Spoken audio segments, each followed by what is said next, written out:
તો સુરતમાં ભાજપ સાથે મેચ ફિક્સિંગ કરનાર કોંગ્રેસના નિલેશ કુંભાણી સામે રોષ ફેલાયો છે।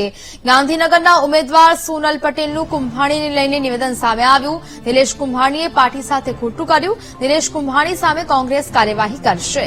સુરતના મતદારોનો મતાધિકાર છીનવી લેવામાં આવ્યો છે। આખું ષડયંત્ર ભાજપ દ્વારા કરવામાં આવ્યું હતું।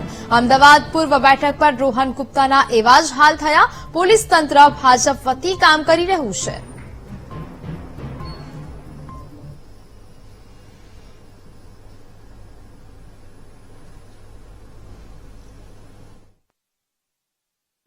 કોંગ્રેસ પાર્ટી દ્વારા કાર્યકર્તાઓને ઘણી વખત એવું થતું હોય છે કે પોતાની જે ઈચ્છા હોય તો પરિપૂર્ણ ના થાય, પણ એનો મતલબ એવો નથી કે આવા વખતે પાર્ટીને આ પ્રકારનું નુકસાન કરવું।